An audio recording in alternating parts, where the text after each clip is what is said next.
सगळ्यांना संध्या दिल्या, एक संधी त्या बाईला द्यायची. म्हाताऱ्या माणसाला विचारलं तर तो बाबा पण सांगतो, शेतकरी पण सांगतो, महिला पण सांगते का आमची आत्ताचं मत ताईला. मग जेव्हा जनतेच्या मनात आहे त्यावेळेला मी विचार काय करावा? जनतेच्या मनात आहे, जनता मला निवडून देणार आणि मी तुम्हाला आज सांगते 45,000च्या फरकाने मी निवडून येणार. लढण्याचा निर्णय घेतला आहे तो जिंकण्यासाठी घेतला आहे. माझी लढाई ही इतका काळ आपण मला ओळखताय, पाहताय. 22 वर्ष मी या तालुक्यात आणि 13 वर्ष मुंबईत काम करणारी एक सामाजिक कार्यकर्ते म्हणून मुंबईत देखील काम केलं आणि इथेही आली. परंतु याच तालुक्याने जेव्हा मला 2002ला जिल्हा परिषदेवर निवडून दिलं आणि माझ्यासारखी मुंबईतली कार्यकर्ती ग्रामीण भागामध्ये कधी रुळली, लोकांच्या प्रेमात कधी पडली आणि मग जबाबदारीचं ओझं आणि आपल्याला हे पेलवेल का ही भीती असणारी आशा सतत काम करत राहिली, कामातून शिकत राहिली. प्रशासनावरची कमांड आणि ती कशी वाढेल, लोकांना न्याय कसा देता येईल. आपण तर सत्तेत नाही, कारण जिल्हा परिषदेमध्ये सत्ता कायम राष्ट्रवादीची आणि मग त्या ठिकाणी विरोधक म्हणून काम करायचं आहे, पण प्रामाणिकपणाने काम करून जनतेचे प्रश्न सोडवायचे आहेत. हा विचार ध्यानात घेऊन ही जबाबदारी जनतेचे दिलेल्या मतदारांचं ऋण फेडायचं आहे. त्यांच्या विश्वासाला कुठे तडा जाऊ नये या भावनेतून सतत काम करून पहिला मतदारसंघ 2007ला दुसरा मतदारसंघ नारंगाव वारुवाडी, पुन्हा तिसऱ्यांदा मतदारसंघ बदलून पुन्हा मी या मतदारसंघात ज्या मतदारसंघाची रचना बदलली, गण बदलले, पुन्हा या मतदारसंघात आले आणि पुन्हा चौथ्यांदा नारंगाव वारुवाडीत गेले.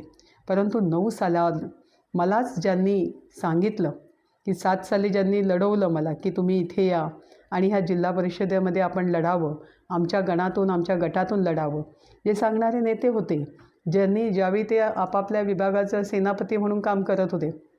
अशा बऱ्याचशा लोकांनी मला विश्वासात घेण्याचा प्रयत्न केला आणि माझ्या मनामध्ये एक भावना जागवली की तुम्ही एक चांगल्या कर्तव्यदक्ष महिला आहात आणि उद्याच्या काळामध्ये ह्या असणाऱ्या लोकांना, जनतेला तुमची गरज आहे आणि ही गरज ओळखून आपणच उद्याच्या उमेदवार आमदारकीच्या असाल, म्हणून तुम्ही आत्तापासूनच काम केलं पाहिजे आणि मतदारसंघ हाच निवडला पाहिजे. आणि म्हणून खरं तर पुन्हा आपण त्या मतदारसंघामधून निश्चितपणाने मोठ्या विजयाने विजयी झालो. तुम्हाला माहिती आहे की माझी व्हॅलिडिटीची केस मी कशी बाद व्हावी याच्यासाठी अनेक प्रयत्न झाले. त्या काळातल्या नेत्यांनी जे काही करायचे ते पाण्यात देव ठेवून केलं, परंतु जनतेचा असणारा विश्वास, माझा असणारा खरेपणा तो सिद्ध झाला आणि माझी व्हॅलिडिटी आली. व्हॅलिडिटी मी सिद्ध केली. परंतु त्यानंतरसुद्धा संघर्ष संपला नाही. ज्यांनी मला उभं केलं, ज्यांनी मला दाखवलं की तुम्हीच उद्याच्या भविष्यकार आहात, तुम्हीच उद्याच्या आमदार आहात आणि तुम्हालाच आमदार व्हायचं आहे, आम्ही सगळे मिळून तुम्हाला करणार आहोत, तीच 4 भावंडं मला उमेदवारी पाहिजे, मला उमेदवारी पाहिजे असे स्वतःच इच्छुक झाले. आणि पुन्हा एकदा ही बाळासाहेबांची संघर्ष कन्या खऱ्या अर्थाने पुन्हा एकदा एका गर्केत सापडली. आणि मला वाटू लागलं की जे 4.5 वर्ष कुठेच नसतात, मी त्यांना विचारल्याशिवाय कारभारसुद्धा कधी हाकला नाही. प्रत्येकाला त्याच्या स्थानावर तो मान सन्मान दिला, तो सांगेल ते केलं. ते करण्यासाठी किती कष्ट पडले तर मी मागे नाही हटली आणि प्रत्येकाला न्याय दिला. परंतु का कुणास ठाऊक त्यांना माझी दया कधीच आली नाही. 9 सालीसुद्धा त्यांनी त्याच पद्धतीने या ठिकाणी आपल्याला त्रास देण्याचा जो घाट घातला आणि त्यामुळे विरोधकांनी नाही मला पाडलं, स्वकीयांनी पाडलं. ही खंत मनात राहिली. पण जनतेचा विश्वास पाहिला, जनतेने माझ्यावर केलेलं प्रेम पाहिलं, त्या जनतेने मला 73,000 मतदान दिलं. त्या जनतेची मी कोणीतरी लागते. कारण मी त्यावेळी जर हा तालुका सोडून मुंबईकडे रवाना झाली असती, अनेकांनी तर वावट्या उठवल्या होत्या की बाई पडली की घाटाखाली उतरेल, मुंबईकडे जाईल आणि मग काय होणार तुमचं, मतदारांना कोण सांभाळणार. आणि त्यावेळच्या नेत्यांनी, तुम्हाला माहिती आहे त्यांचा स्वभाव कसा होता, ते तर सरळच धारेवर धरणारे. मग माझ्या त्या 73,000 लोकांचं मी नुकसान तर करत नाही ना. त्या जिद्दीने मी माझ्या कुटुंबाला सांगितलं तुम्ही आता निघायचं, मला माझा लढा द्यायचा आहे. मी जिजाऊची लेका, मी सावित्रीची लेका, मी हार नाही म्हणणार. ज्या जनतेने माझ्यावर विश्वास दाखवला त्या जनतेसाठी मी स्वतःला वाहून घेतलं. आणि खऱ्या अर्थाने जनतेत वाहून घेत असताना मी माझ्या प्रामाणिकपणाला कधी धक्का लागू दिला नाही. जिल्हा परिषदेमध्ये पायरी चढली तर जाता जाताच कामाची तयारी, येताना कामं घेऊन येऊन ज्यावेळी मी लोकांची कामं करेन, कामात त्यांच्या चेहऱ्यावरचं हास्य बघेन, त्यावेळी मला खऱ्या अर्थाने खूप समाधान वाटायचं. आणि कधी इथे रमून गेली मला कळलंच नाही. पुन्हा आली 14ची निवडणूक. पुन्हा तोच प्रकार, पुन्हा तीच स्थिती की ज्या वेळेला तिकीट मला म्हणणारे हे पुन्हा 4.5 वर्ष गायब. पण पुन्हा ती निवडणूक आल्याबरोबर महिन्याभरात जागे की तिकीट मलाच. याच्या पाठीमागे मोठा नेतृत्वाचा हात. त्यांनीच सांगायचं याच्या कानात त्याच्या कानात की बाबा तुलाच तुलाच तुलाच. त्यांची संधी सांधून जायची. राहिली ताईला पुन्हा त्या गर्केत लोटायचं. ताईने सगळ्यांच्या समजुती काढायच्या. परंतु त्याही पलीकडे जाऊन दुसरा आघात झाला, तो म्हणजे रात्रीच्या 1 वाजता युती तुटली. भाजप सेनेची युती तुटली आणि मातोश्रीवरती मला वरती बोलवण्यात आलं. मला आणि सुलभाताई उबाळे आम्हा दोघांना वर बोलवलं. AB फॉर्म आमच्या हातात दिले आणि सांगितलं की तुम्ही लढायचं आहे. रामशेठ गावडे हुशार, ते म्हणाले युती नसेल तर आपल्याला लढायचं नाही. पण आम्ही दोघी पण वर गेलो. साहेबांचा आदेश होता, हातात AB फॉर्म घेतला. इच्छा एवढीच होती की खाली जे मागतायत त्यांना पण वर बोलवावं. पक्षाने पण कधी काळजी घ्यावी की आपण ज्याला उमेदवारी देतो आहे त्याला अडचण काही येते का, ती अडचण येऊच नाही त्याच्यासाठी आपण काही प्रयत्नशील करतो का. जसं आशाताई जेव्हा उमेदवार देते, जेव्हा ती पंचायत समिती लढवते, जेव्हा जिल्हा परिषदेच्या निवडणुका येतात, त्यावेळेला आपण विचार करतो की आपण देणारा उमेदवार त्याला काय अडचण येऊ शकते, कुठली अडचण येत असेल तर ती सोडवावी पाहिजे. कारण ते नेत्याचंच ऐकणारी लोकं असतात. आणि म्हणून ज्याचं नेतृत्व जिथे आहे त्याने जर त्यावेळेला खाली, मी तरी सांगते मिलिंदजी खालच्या लोकांना वर बोलवा, त्यांना सांगा ना सत्ता आपली येणार आहे, त्यांना पण सांगा. पण तसं घडलं नाही. मिलिंद नार्वेकरांनी आम्हाला पाठच्या दाराने खाली उतरवलं, दोघींना पण, मला पण आणि सुलभाताईला पण. नाही म्हटलं तुम्ही जा, आम्ही बघतो. मला वाटलं खरोखरच ते बोलवतील, चर्चा करतील आणि कदाचित उद्याचा दिवस माझे सगळे बंधू माझ्याबरोबर असतील. पण झालं ते उलटंच. युती तुटली आणि आपल्यातल्याच एका बंधूंनी तिकीट घेतली भाजपची. आणि त्यावेळेला पुन्हा संघर्ष, पुन्हा त्या संघर्षाला सामोरे. म्हणजे विरोधक जे करू शकत नव्हता ते आतल्या आत इथे इथलीच नेते मंडळी, आपलीच नेते मंडळी, आपलेच भाऊ आपल्याला ज्या पद्धतीने घेतात ती पाहिल्यानंतर 19ला जेव्हा माझी हकालपट्टी झाली त्यावेळी मी पुन्हा सांगत होते दादांना, दादा तुमची लोकसभा होऊ द्या. दादांनी मला एक दिवस बोलवलं. साक्षीला माऊली खंडागळे आहेत, गणेश कवडे आहेत, नाना आहेत आणि दादांनी मला रेस्ट हाऊसला बोलवलं. मला म्हटले ताई ते बघा बरं का तिकडे जरा मातोश्रीवर काय चाललं आहे. म्हटलं दादा काय झालं. नाही म्हटले ते शरद सोनवणे तिकडे येत आहेत असं सांगतायत आणि मी त्याच्यात नाही हां, ते संजय राऊत वगैरे ते करतात सगळं ते खेळ. मी दादांना एवढंच सांगितलं, दादा काही हो, फक्त तुमची लोकसभा निघू द्या. तुमची लोकसभा झाल्यानंतर आहे ना, जरी उमेदवार इथला असला आणि आम्ही कमी पडलो तुम्हाला मतदान द्यायला तर आम्ही स्वतःच तुम्हाला तुमच्याकडे तिकीट नाही मागणार, पण आम्ही संघर्ष करू. पण तुमची निवडणूक होईपर्यंत कोणाला घेऊ नका, इनकमिंग करू नका. आम्ही जेव्हा कमी पडलो तर आम्हीच तुम्हाला विचारणार नाही, तुम्ही त्यावेळी काही करू शकता. आणि आम्हाला शेवटपर्यंत अंधारात ठेवलं. मला ठाऊक असेल वाणीसाहेब, आपण एसपेच्या उद्घाटनाला गेलो आणि त्याच्या दुसऱ्या दिवशीच इनकमिंग झालं. त्यावेळीसुद्धा मी म्हटलं तिथे रखरखत्या उन्हात म्हटलं की दादा असं काही आहे का. दादा म्हटले नाही ताई असं काहीच नाही आहे. कोणी सांगितलं तुम्हाला, असं होऊ शकत नाही. मी सांगितलं नसतं का तुम्हाला. पुन्हा घात झाला, प्रवेश झाला. तुम्हा सगळ्यांना ज्ञात आहे आशाताईने काम प्रामाणिकपणे केलं. मी कुलस्वामीच्या शपथेवर सांगेल. पण कार्यकर्त्यांनी काय केलं, कार्यकर्त्यांच्या मनाला जो धक्का लागला आणि त्याचा परिणाम आपल्याला पाहायला मिळाला, त्याच्यात अभिनेत्याची क्रेज ती एक वेगळी होती. त्या सगळ्याचा परिणाम होऊन दादासारखा 3 वेळा नेतृत्व करून निवडून येणारी छायाछत्र शिवसैनिकांचं हरपलं. मला नक्की वेदना झाल्या. कारण मी मनापासून जेव्हा कोणतंही नातं मी जोडते, मी मनापासून जोडते, मी वाहत जाते. मी त्या माणसावर एवढा विश्वास टाकते, मग तो कोणीही असो, तो माझा आहे आणि माझ्याबरोबर तो चुकीचं करणार नाही हा ठाम विश्वास. तुमच्यासारख्या पत्रकार मित्रांनी तर मला 9लाच सांगितलं होतं पुण्यामध्ये, बघा हो धोका होईल. बेनक्यांचं त्यांचं खूप चांगलं सलगी आहे, पण मी विश्वास ठेवला नाही. म्हटलं भाऊ मान खांद्यावर ठेवली, कापायची की नाही कापायची तो त्यांचा अधिकार आहे, ते तसं करणार नाही हा माझा विश्वास आहे. मी माझा विश्वास कधीच डगमगू दिला नाही. माझा आत्मविश्वास प्रचंड आहे. परंतु एक दिवस बातमी येते आणि माझी हकालपट्टी होते. हकालपट्टीची बातमी जेव्हा 7 वाजता मला कार्यकर्त्याकडनं पुण्यातून येते, त्यावेळेला मला पहिला फोन नीलमताईंचा येतो 8 वाजता. ताई, हे घडलंच कसं? आपल्याला साहेबांशी बोललं पाहिजे. म्हटलं, ताई आता काही बोलून उपयोग नाही. बांध सुटला. एकदा सुटलेला बांध छेदून जातो, तो परत आणता येत नाही. तुम्ही किती लोकांना काय सांगणार? त्यामुळे ताई, तुम्ही मला फोन केला, माझी विचारपूस केली आणि तिथेच मी कोसळली. का तर मला तेच त्यांच्या बोलण्यामुळे जरा वाटलं की महिला असणं खरोखरच अभिशाप आहे.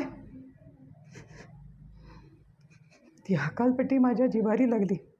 एरवी मातासारखी लढणारी आशाताई त्यावेळेला ढासळली असली. मला हॉस्पिटलमध्ये जेवढे लोक म्हणून भेटायला आले, प्रत्येकाने धीर देण्याचं काम केलं. प्रत्येकाने सांगण्याचं.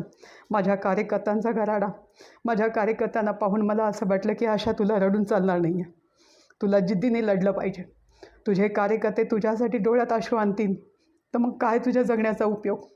पुन्हा एकदा उठले, पुन्हा एकदा रणांगणात आले.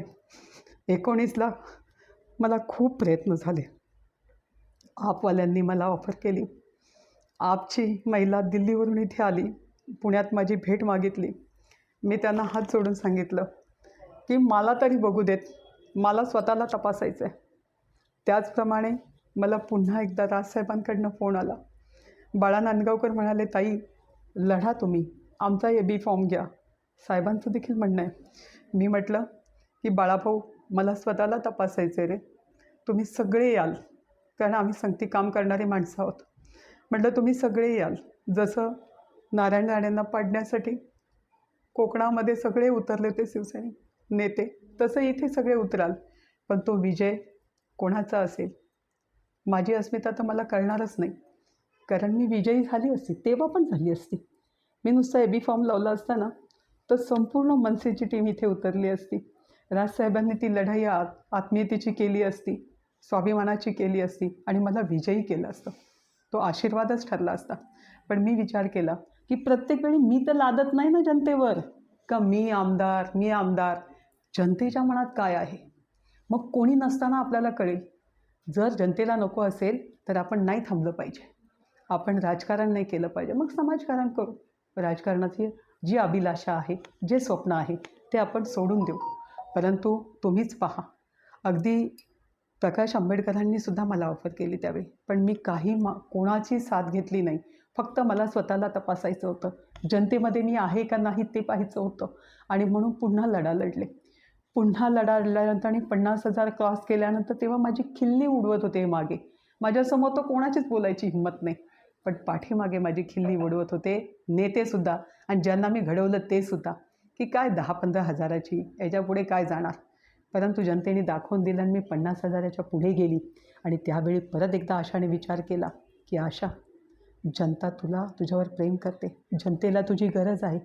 इथे मुलगी अडली तरी आशाताई, लाईट गेली तरी आशाताई, पाणी नाही आलं तरी आशाताई, DP जळाली तरी आशाताई, हॉस्पिटलला घेत नाही आशाताई, मुलीला कान नाही आशाताई, हार्टचं ऑपरेशन आशाताई. तुम्ही सांगा, योजना पाहिजेत, विहिरी पाहिजे तर आशाताई, घरकुलं पाहिजे तर आशाताई, या ठिकाणी असणारे गोठे पाहिजे तरी आशाताई, गायांना आजार आला तर आशाताई, जनावरांवर हानी आली तर आशाताई, बिबट्याने हल्ला केला तरी आशाताई.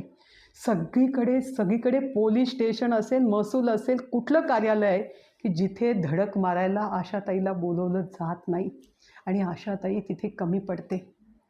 वाणीसाहेब किती ठिकाणी गेले की सांगतात, फोन लावा, ताईला सांगा तुमची अडचण. मी कोणीही फोन लावला तर कधीही लावला, रात्रीच्या 12 वाजतासुद्धा टोलवर गाडी अडवली म्हणून सुद्धा आशाताई.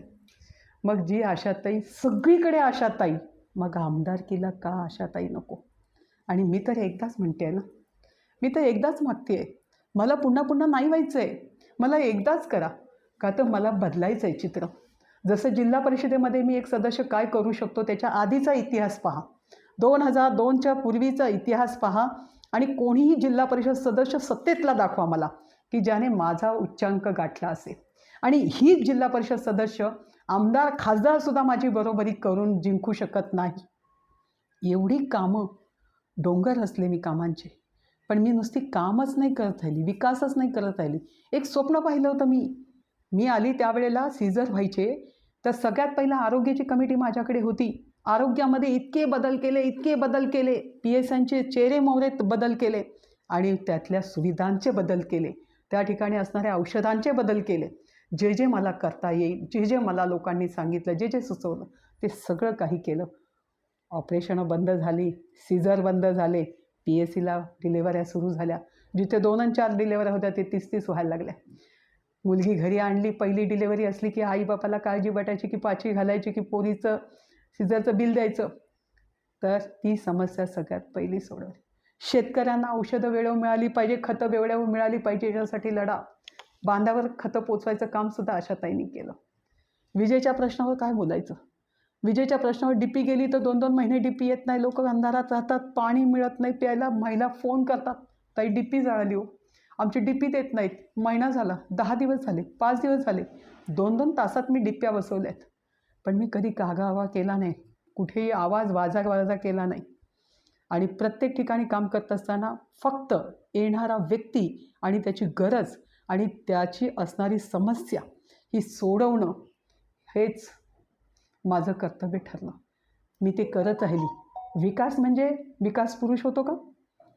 राजकारणात असणारा माणूस जर फोनसुद्धा उचलत नसेल, मग त्याने जनतेला मदत कधी करायची?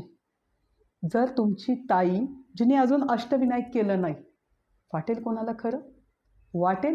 माझा जन्म वर्ली पोलीस कॅम्पमधला आहे, माझा जन्म डिपार्टमेंटची मुलगी म्हणून आहे, पण मी अजूनसुद्धा गोवा बघितलेला नाही, अद्यापसुद्धा नाही. माझं पंढरपूरला 5 माळ्याची इमारत उभी राहिली, सुरुवातीला काम सुरू करायला गेले, भाई कोणालाही विचारा, आता गेल्या आठवड्यात त्याचं उद्घाटन झालं. भाऊ, मी त्याचं श्रेय घ्यायलासुद्धा तिथे गेली नाही. माझा पांडुरंग, माझी विठ्ठल रुक्माई, सगळं मी जनतेमध्ये पाहते. मग तुम्ही सांगा, मला अधिकार नाही का हो? आणि ज्यांना ज्यांना मी मोठं केलं, मी कधीही 15 वर्षात वाणीसाहेब कधी मी कोणाला सांगायला गेली का रे बाबा मी तुझ्यासाठी ही मदत केली, तू मला आता मदत कर म्हणून? एकदासुद्धा मी कधी कोणालाही जबरदस्ती केली नाही, कधीच सांगितलं नाही. तुम्ही 24 तास माझ्या दारात कधी अर्ध्या रात्रीला येऊन सांगायचे का ताई उद्या ते झालं पाहिजे. हक्काने तुम्ही मला, ज्या हक्काने मला वागवून घेता, वापरून घेता, एक बहीण म्हणून तुम्ही माझ्याकडे पाहता, मला ताई ताई करता, मग असं काय घडतो का तिला आमदार होऊ द्यायचं नाही? काय, मला कारण तर सांगा, उत्तर तर द्यावं त्यांनी. एकीकडे आमदार खासदार एक जिल्हा परिषद सदस्याच्या पुढे जाऊ शकत नाही, इतकी तिची ताकद आहे, ताईशिवाय काम नाही असंही म्हटलं जातं. दुसरीकडे आपण निवडून आल्यानंतर आपणच जणू राजे झालो अशा पद्धतीची तुमचा अभिभाव असतो. मग जिनी केलं कष्ट, जिनी तुम्हाला रात्रंदिवस देऊन स्वतः तुम्हाला त्या जागेवर बसवलं, त्याची जरा पण माणसाला जाणीव नसावी. पण आजपर्यंत जे झालं ना, इथून पुढे ते होणार नाही. मला एका कार्यकर्त्याने त्या दिवशी सांगितलं, सहज बोलला तो, आणि मला खरंच वाटलं की मी खरोखरच इतकी धैर्यवेडी झाले की मी विसरून गेले की मी मूळची कोण आहे. मला लोक वाघीण म्हणतात, रणरागिणी म्हणतात, माझे बछडे मी तसेच तयार केले. तो कार्यकर्ता मला म्हटला, ताई, नवीन जोडलेला कार्यकर्ता, वर्ष झालं तो माझ्यासोबत आहे, पक्षात आला, त्याची बायको सदस्य आहे, आणि त्याने मला फोन करून सांगितलं, ताई मी ना यादी काढली आहे. म्हटलं, कसली ती यादी काढली बाबा? काही फोन करायचे आहेत तुम्हाला. म्हटलं, नक्की करू, दरवर्षी आपण करतो. जसं नारायणगावच्या ग्रामपंचायतीला विजयी करण्यासाठी मी 4 दिवस बसून फोनाफोनीच करत होते, का चुकलं असेल तर मी जबाबदार, भविष्याची मी गॅरंटी. तसं प्रत्येक ठिकाणी करते, नगरपालिकेला पण करते, पंचायत समितीला पण करते, जिल्हा परिषदेला पण करते. हे सगळं करत असताना त्याने मला सांगितलं, ताई ज्या लोकांची आपण कामं केली ना, त्या लोकांची मी यादी केली आहे की याचं आपण काय काम केलं, याचं काय काम केलं, आणि त्यांचे नंबर आहेत. तुम्ही फोन केलात ना तर ते आपल्यालाच मतदान करणार. तुम्हाला आमच्या गावामध्ये इथून मागे नव्हतं ना, पण इथून पुढे आता तुम्हाला 70% मतदान लोक देतील, कारण आजपर्यंत कोणीही तुमच्यासारखा इतिहास केला नाही, तो तुम्ही केला आहे. कधी लाईट आमची 2-2, 4-4 वर्ष आम्ही भांडत राहिलो, पण आम्हाला पूर्ण दाबाने लाईट मिळाली नाही, वीज मिळाली नाही. पण आज आळेफाटा असेल, राजुरी असेल, या सगळ्या पट्ट्यात गेल्यापर्यंत 24 तास लाईट 3 फेजची सुद्धा चालू राहते. ही तुमची मेहरबानी. असं बायका बोलतात, तुम्ही कुणालाही जाऊन विचारा, कधी फोन करू दे, बिबट्याने हल्ला केला, किती कोणी जाऊ दे, पण ताईचीच वाट बघितली जाते. का तर ताई आल्याशिवाय हा अधिकारी काय वटणीवर येणार नाही. ताई आल्याशिवाय मला न्याय मिळणार नाही, तहसीलदार मला दाद देणार नाही, BDOला ताईने सांगितल्याशिवाय तो माझं काम करणार नाही. मग भाऊ सगळं मी करायचं. मी एकच संधी मागते, मी कुठे 10 म्हणते, मी एकच संधी मागते. हे हॉस्पिटलसाठी त्याच्यासाठी लागणारा शेतकऱ्यांच्यावर येणारा बोजा आणि त्या बोजातून त्यांना काढण्यासाठी मला मिळालेली पहिली 5 वर्ष मी आरोग्यावर काम केलं. त्याच्यानंतर 15 वर्ष मी स्टँडिंगवर होते आत्तापर्यंत. विरोधकाची धार कधी कमी केली नाही मी. जर चुकूनसुद्धा ह्या तालुक्यात आपल्याला एक सुसज्ज हॉस्पिटल पाहिजे, का उभं राहू नये? का उभं राहू नये बरं? तुमची हॉस्पिटल बंद होतील म्हणून? का तुमची चालावी म्हणून? एक हॉस्पिटल तुम्ही उभारू शकत नाही? या ठिकाणी दाऱ्या घाटासाठी रात्रंदिवस मी कष्ट करते. असं नाही की मी झाल्यानंतर मी काय करेल, मी आधीच करते. आधीच माझं त्याच्यावर काम चालू आहे. नितीन गडकरींकडे भेटून मी 2 वर्षाच्या पाठपुराव्यानंतर आज जो करार झाला ना 6 महिन्यापूर्वी सह्याद्रीला, राज्य सरकार आणि केंद्र सरकारचा, त्या कराराचं मी कारण आहे. मी तो करार करायला भाग पाडलं. नितीन गडकरी म्हटले, ताई तुम्ही मला 10 वेळा सांगता, तुम्ही मला 10 वेळा सांगावं अशी गरज आहे का? का बरं राज्य सरकार करार करत नाही? मी लगेच रवींद्र वायकरांकडे आली, तशीच तिथून दिल्लीवरून, आणि त्यांना म्हटलं की साहेब तर असं म्हणत आहेत, आपली शिवनेरी शिवाजी महाराज, आपण किती बोलतो शिवाजी महाराजांबद्दल, मग आम्हाला आमची स्टँड बाय लिफ्ट तरी पाहिजे, कारण लेण्यादी ते रोपवे होऊ शकत नाही, पॉसिबल नाही, कारण तिकडच्या लोकांची अडचण आहे, त्यांचा रोजगार जाणार आहे. मग रोजगार जाणार आहे तर त्यांचा रोजगार मोडण्यापेक्षा जे शिवजयंतीला येतात, जे शिवनेरीवर येतात, तिथे वयस्कर लोकांना वाटतं आम्हालाही वरती जायचं आहे, आम्हालाही दर्शन घ्यायचं आहे. म्हणून मी साहेबांना म्हटलं आणि लगेच रवींद्र वायकरांनी त्याची दखल घेतली आणि त्याचं कागदपत्र लगेच सुरुवात झाली. 6 दिवस ते तिथे असणारे दशपुते आणि तिथले सेक्रेटरी तुम्हाला सांगतील का ताईंनी तुमच्याकडे किती वेळा आल्या. ती मिटिंगसुद्धा केंद्र सरकारचे मंत्री, तिकडचे सेक्रेटरी आले आणि इकडच्या महाराष्ट्र सरकारचे सेक्रेटरी, यांची मिटिंग घडवून आणली. त्या मिटिंगमध्ये करार झाला आणि त्या कराराची रूपांतर नितीन गडकरी आणि इकडच्या राज्याचे बांधकाम मंत्री यांचा सह्याद्रीवर झाला. ज्या दिवशी स्वतः बाबू पाटे पण माझ्याबरोबर होता, जेव्हा मुंबईला आम्ही सह्याद्रीला गेलो. आणि त्या ठिकाणी सगळ्यात पहिलं जेव्हा करार करून बाहेर आले तर सत्कार मी केला साहेबांचा. आणि आमचा 2रा नंबर आहे स्टँड बाय रोपवेसाठी, शिवनेरीसाठी. तुम्ही स्वतः पाहिलं आहे की ह्या 5 रस्त्यावर ही असणारे शिवाजी महाराजांचा पुतळा, गेल्या 15 दिवसापूर्वी काय घटना घडली असती हो? एखादा जीव गेल्यानंतर आपण जागे झालो असतो का? माझी मागणी इतकी होती की कोश्यारी साहेब आले, त्यांनासुद्धा मी सांगितलं की आप जैसा इतनी उम्र में आप ऊपर से जाके आए. बोले ताई मैं पहाड़ी हूँ इंसान, मुझे तो कुछ भी नहीं लगा. परंतु आपल्या आमदाराच्या चेहऱ्यावरचा घाम बघून आणि हे बघून असं वाटलं की खरोखरच हा माणूस ह्या वयातसुद्धा इतका फिट आहे की तो जाऊन आल्यानंतर त्यांनी असं रिॲक्शन दिली. आम्ही जेवायला बसलो तेव्हा ते सांगायला लागले. मी त्यांना सहज म्हटलं कि माझी इच्छा है, आप तो गए, आप पहाड़ी है, आप उधर के हैं, बट हमारे यहाँ जो बड़े बुजुर्ग लोग आते हैं जिनको लगता है कि यहाँ पे ऊपर जाना चाहिए, दर्शन लेना चाहिए, तो हमें ये रोपवे हैड्रिक लिफ्ट बनाना है 5 रस्त्यावरचे ह्या पुतळ्याचे. त्यांनी सांगितलं उसमें मुश्किल क्या है. त्यांनी लगेच मुख्य सचिवांना पत्र लिहायला सांगितलं. ते पत्रसुद्धा माझ्याकडे आहेत. आणि मग त्यांचा पत्रव्यवहार झाल्यानंतर तरी मी स्वस्थ बसली नाही. मी उदयनराजेंना भेटायला गेली, तिकडे कळवलं की मी येते आहे म्हणून. त्यांनीसुद्धा पत्रव्यवहार केला आणि ज्या वेळेला त्या पत्रव्यवहार सौरवराव सरांच्या समोर आला, मला म्हणले ताई ये क्या है.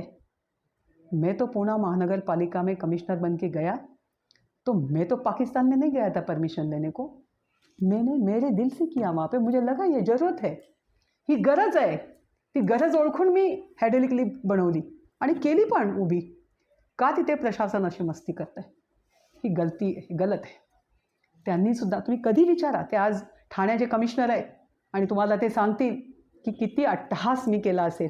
आत्तासुद्धा ते काम मंजूर केलं, चालू करायच्या आधी मी सांगितलं की हे काम जर कोणी याचं श्रेय लाटायचा प्रयत्न केला, जर आशा ताईला द्यायचं नाही श्रेय म्हणून कोणी राजकारण करत असेल तर त्या राजकारण्यांनी लक्षात ठेवावं की जेव्हा कधी काम नियोजनच्या अधिकाऱ्यांनासुद्धा विचारा की त्यांनासुद्धा सांगितलं की इंदलकर याच्यात आता राजकारण झालं नाही पाहिजे. हे प्रशासन करतं आहे, अशाच पद्धतीने ते उभं राहिलं पाहिजे. मला त्याचं श्रेय नको, पण कोणी जर ते खोटं श्रेय घ्यायला आलं तर तेही मी सहन करणार नाही. कारण मी अन्याय करत नाही, तर मी अन्याय सहन करणार नाही. कारण अन्याय करणाऱ्यापेक्षा अन्याय सहन करणारा सगळ्यात मोठा दोषी असतो. आणि म्हणून ते आता काम मंजूर करून आपण करतो आहे. त्याच पद्धतीने दाऱ्या घाटाच्या साठी सुद्धा तुम्ही जर खालच्या आमदारांना विचारलं तिकडच्या, तर ते स्वतः सांगतील.